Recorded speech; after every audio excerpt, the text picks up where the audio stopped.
Welcome to This Explainer. Today, we're diving deep into an incredibly profound message from Rev Good Idea Sunday. It's called Grace and Imperfection, the Christian Call to Forgiveness. Look, we're going to map out something that literally every single one of us faces, probably every day. How do we deal with flawed, imperfect people without completely losing our own peace of mind? So let's start here. What is the true test of spiritual maturity? You might think it's about how perfectly we live our own lives, right? Actually, scratch that. According to this text, it's not about that at all. It's really about how we respond when other people fail us. Because let's be honest, offenses in our families, our friendships, our churches, they're just inevitable. So the absolute ultimate measure of our maturity is how we handle it when those offenses inevitably land right on our doorstep. Now, the source material points out this totally fascinating and honestly pretty universal human hypocrisy. Think about it. When we mess up, what do we want? We want grace, right? We want endless grace for ourselves. But when someone else messes up, our immediate natural instinct is to hand out judgment. We want them held accountable. But the challenge here is that we are called to show the exact same patience to others that we desperately expect to receive ourselves. Section 1. The reality of imperfection. If you expect perfection from people, you will constantly live in offense.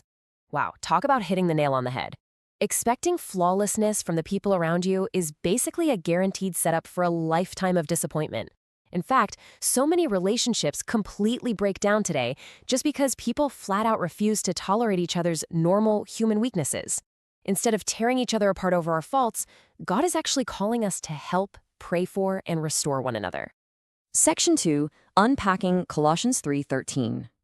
Okay, so the core theological standard for navigating all these offenses comes directly from the Apostle Paul in his letter to the Colossians. It says, "Bear with each other and forgive one another if any of you has a grievance against someone. Forgive as the Lord forgave you." This is absolutely crucial, so let's break down exactly what this actually requires of us in our daily lives. First up, we need to bear with each other. Basically, this means to endure, to tolerate, and to be super patient with people despite their weaknesses, bad attitudes, or whatever mistakes they make. Now, to be absolutely clear, this does not mean we're supposed to support or ignore sin, not at all. It just means we're learning to deal with one another in love. It's an active, conscious, daily choice to just be patient. Next, the verse says we must forgive one another.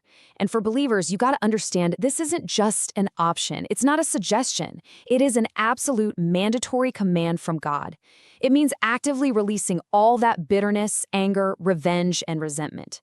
Even if the person who hurt you never ever apologizes, letting go of those toxic emotions is totally mandatory for your own sake. And finally, look at the standard we're being held to here. As the Lord forgave you.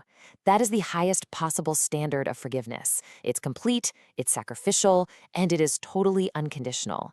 I mean, think about it. Even while hanging on the cross, Jesus literally prayed for the people who are crucifying him. If Christ forgave us, despite all our own stuff, well, logically, we're compelled to mirror that and forgive others. Section 3, Why we must forgive. So what does this all mean for us internally? Think about the stakes here. On one hand, you have a poisoned heart. Refusing to forgive quite literally poisons you from the inside out. It just destroys your peace, your joy, your spiritual growth. It's awful. But on the other hand, you have a freed heart. Choosing to forgive releases all that junk. It frees your own soul, brings immense healing, and ultimately restores your peace and connection with God. Just imagine if God treated us according to our faults every single day. Yikes, right? I mean, every single day we fall short in some way, yet we consistently receive his incredible mercy. Since God is just so continually patient with our endless daily faults, it just makes sense that we're spiritually compelled to show that exact same mercy to the annoying or flawed people around us. And this whole foundation of patience and love, it's echoed everywhere in Scripture. Ephesians 4 tells us to bear with one another. Proverbs 19 says it's to one's glory to overlook an offense. Matthew 6 directly ties God's forgiveness to our own. And you see similar themes in Romans 15 and 1 Peter 4. The sheer weight of the scriptural backing for this is undeniably massive. Section 4, Practical Steps for Grace. Okay, so how do we actually do this in real life? Rev Sunday lays out some highly actionable steps here. Number 1, forgive quickly. Do not let those offenses sit there and fester. 2, stop keeping records. Throw away that mental scorecard right now. 3, Pray for the people who hurt you. Honestly, it is incredibly difficult to stay bitter at someone when you're actively praying for them. 4, show real patience, especially to those who might be struggling. 5, let love, not your sudden impulses, guide your reactions. And 6, the big one, always remember God's forgiveness toward you. Applying these is an absolute game changer for finding peace in our homes and churches. Forgive as the Lord forgave you. Making allowance for each other's faults isn't just some nice theoretical idea, it really is the true sign of spiritual maturity. In a world that is so full of anger and division right now, no relationship can survive without this kind of grace. So as we wrap up this explainer, I want to leave you with this one thought.